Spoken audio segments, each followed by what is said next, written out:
کہ میری زندگی کے ارد گرد اور میری زندگی کا تانا بانا کتاب، قلم، دوات. اور آج ان چیزوں سے سب سے زیادہ ہم نے رشتہ توڑا ہے. سب سے زیادہ ہم نے رشتہ ہم نے بھی توڑ لیا. ہم یہ سوچتے ہیں کہ 9 سال پڑھ لیے، اب پڑھنے کی کیا ضرورت ہے. اور جب اسٹیج پہ آئیں گے تو کہیں گے ماں کی گود سے لے کر قبر کی گود تک علم حاصل کرو. یہ اسٹیج پہ ہم کہہ رہے ہیں، لیکن ہم خود نہیں پڑھ رہے. پڑھنے پڑھانے سے رشتہ ہی ٹوٹ گیا. وہ جو مدرسوں میں لگے ہیں ان کا احسان ہے کہ وہ پڑھنے پڑھانے میں لگے ہیں. باقی خطیب کہاں پڑھتا ہے اور امام کہاں پڑھتا ہے؟ اس کو کہاں فرصت ہے؟ اور شاعر بھی ساتھ میں، نعت خواں بھی، کیا فرصت ہے؟ ہم لوگ تو فخر سے کہتے ہیں کہ 14 سال ہو گئے اس لائن میں آئے ہوئے اور 14 کتابیں بھی نہیں پڑھی. ہم اعلیٰ حضرت کے مشن پہ نہیں ہیں اگر کتابوں سے ہمارا رشتہ ٹوٹ گیا تو. پڑھنے پڑھانے سے اگر ہمارا تعلق ٹوٹ گیا تو. ساری زندگی پڑھنے پڑھانے میں گزری ہے. یوں ہی نہیں کہا جاتا ہے کہ 13 سال کی عمر میں آپ نے مسئلہ رضاعت پہ فتویٰ دے دیا تھا. پڑھنے پڑھانے میں زندگی لگ گئی، اسی لیے تو دیا نا. نبوت کا دروازہ بند ہوا ہے، ولایت کا نہیں، محبوبیت کا نہیں. آج بھی ہو جو براہیم سا ایماں پیدا، آگ کر سکتی ہے انداز گلستاں پیدا. آپ چلیں نا ان کے مشن پہ، زندہ کریں ان کی اس روش کو. عہد کریں آئندہ سال جب اپنے امام کی بارگاہ میں عقیدتوں کا نذرانہ پیش کریں گے تو علم کا نذرانہ پیش کریں گے. اپنے بچوں کو پڑھائیں گے. ہمارے مارہرہ کے بزرگوں کا نعرہ ہے، اور مارہرہ ہے کون؟ امام اہل سنت کا پیر خانہ ہے. وہاں کے بزرگوں کا نعرہ ہے کہ آدھی روٹی کھائیں گے، بچوں کو پڑھائیں گے. پیٹ کاٹنا پڑے تو کاٹیے، مگر تعلیم سے رشتہ نہ ٹوٹنے پائے. آج ہماری حالت کیا ہے؟ وسائل نہیں ہے. وسائل نہیں ہے، مسائل بہت ہیں. یہ رونا ہی مسائل ہے، اس کا شکوہ کرنا ہی مسائل ہے. ہم کہتے ہیں وسائل نہیں ہے، ہم کیسے پڑھائیں گے؟ ہمارے پاس تو وسائل نہیں ہے. اچھا مدرسے میں بچے کو بھیج دیا، اگر مدرسے کے ذمہ داروں نے کہہ دیا کہ 500 روپے مہینہ دیجیے، مدرسے میں بھی پیسہ لگے گا. ہم کہاں سے دیں گے؟ اور چندہ کر کے شادی کرے گا وہ، اور پڑھانے کے لیے اس کے پاس پیسے نہیں. کوئی گھر ایسا نہیں ہے جس گھر میں آج 4 یا 5 موبائل نہ رہتا ہو، اور کوئی موبائل ایسا نہیں ہے جس موبائل میں مہینے کا کم سے کم 200 روپے نہ لگتا ہو. یہاں خرچ کرنے کے لیے پیسے ہیں اور تعلیم کے نام پر خرچ کرنے کے لیے پیسے نہیں ہیں. میں بڑے درد کے ساتھ یہ فکر دے رہا ہوں. امام اہل سنت کی بارگاہ میں بہتر عقیدتوں کا نذرانہ یہی ہوگا کہ تعلیم کی روش کو عام کیا جائے، علم زندہ کیا جائے. آپ فرماتے ہیں میری زندگی میں ہے ہی نہیں اس کے علاوہ کچھ. اور یہ میں نہیں کہہ رہا ہوں، امام اہل سنت کا شعر میں نے آپ کو سنایا ہے. منم و کنج خمولی کے نہ گنجت دروے، جز منو چند کتابیں و دوات و قلمیں. میں، میرا کمرہ، اس کی تنہائی، اور اس کمرے میں جو چند چیزیں ہیں وہ کیا ہیں؟ کتابیں، دوات، قلم. ہم کمرہ بناتے ہیں تو یہ فکر بھی نہیں ہوتی ہے کہ قرآن شریف کہاں رکھا جائے. باقی کتابوں کو تو چھوڑ دیجئے. اے سی کہاں لگے گی اس کے لیے پہلے سے وائر کھنچوا دیا جاتا ہے. ہوتا ہے کہ نہیں ہوتا ہے؟ بولیے نا ایمانداری سے. اس کے لیے پہلے سے وائر کھینچا جا رہا ہے. ٹی وی جہاں پہ لگائیں گے تو تار دکھنا نہیں چاہیے، اندر اندر لے کے آیا جائے. وہ سارے انتظامات پہلے سے ہو رہے ہیں. لیکن میرے گھر کا ریڈنگ روم کون ہوگا؟ میرے گھر میں نماز گاہ کون سا روم بنے گا، اس کی فکر نہیں ہے. ہم مسلمان ہیں، ہم اہل سنت ہیں، ہم امام کو ماننے والے ہیں. بقول اقبال کہ تم تو صورت میں نصارہ ہو، تمدن میں ہنود. یہ مسلمان ہیں جنہیں دیکھ کے شرمائیں یہود. تم تو سید بھی ہو، مرزا بھی ہو، افغان بھی ہو، تم سبھی کچھ ہو، بتاؤ تو مسلمان بھی ہو. کیا فکر ہو گئی ہمارے. تو امام اہل سنت کی بارگاہ میں عقیدتوں کا نذرانہ پیش کرنے کے لیے کیا کرنا ہے؟ علم زندہ کرنا ہے نا. علم زندہ کرنا ہے. صرف علم ہی نہیں، عمل بھی ساتھ میں، عمل بھی. اور عمل کا نمبر 3 ہے. پہلا علم، پہلا علم، اور تیسرے نمبر پہ عمل، اور بیچ میں کیا ہے دوسرے نمبر پہ؟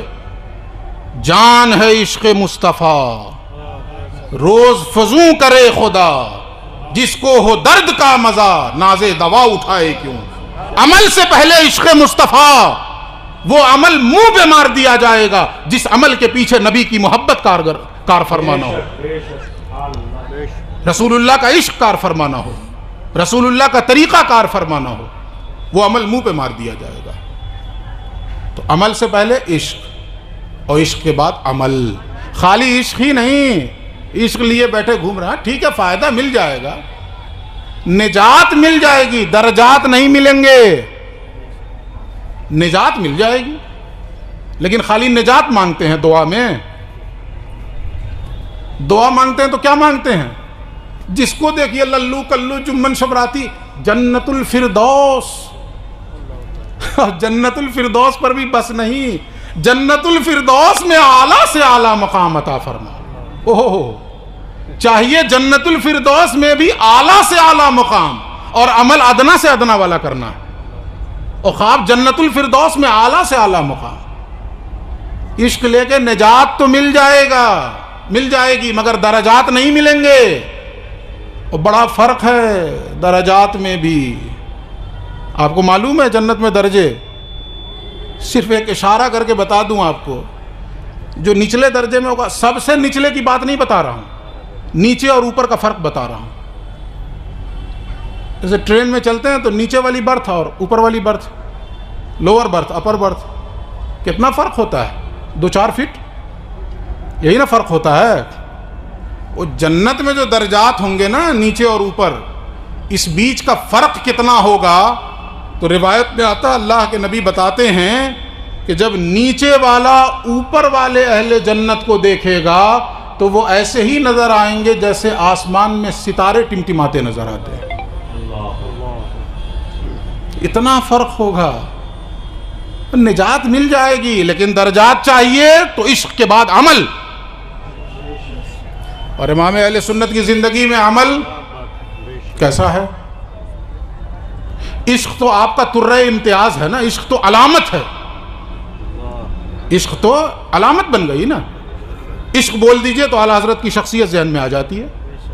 جب عشق رسالت کی ہندوستان میں بات ہوگی تو اعلیٰ حضرت کے ذکر کے بغیر اس کی تاریخ ہی مکمل نہیں ہو سکتی ہے۔ پھر عمل کیسا آپ کی زندگی میں؟ 2 جہتوں سے عمل بتاؤں گا۔ سب سے پہلی جہت، میں معافی چاہوں گا اپنی برادری سے، علماء سے، مشائخ سے، ائمہ سے، خطبہ سے، شعراء سے، سب سے بڑی معذرت کے ساتھ، امام اہل سنت نے کبھی دین بیچا نہیں۔ بہت سخت جملہ بول رہا ہوں، رکھیو غالب مجھے اس تلخ نوائی میں معاف، مجھے معاف کر دیجئے گا۔ علم کبھی نہیں بیچا آپ نے، خود فرماتے ہیں کہ ساری زندگی ہو گئی فتویٰ نویسی کرتے کرتے، لوگوں کو دین کا علم سکھاتے اور بتاتے بتاتے، لیکن اس پوری مدت میں اگر اس علم کے فروغ کے نام پر کسی سے ایک پائی بھی میں نے لی ہو تو وہ آئے اور میرا گریبان پکڑ لے۔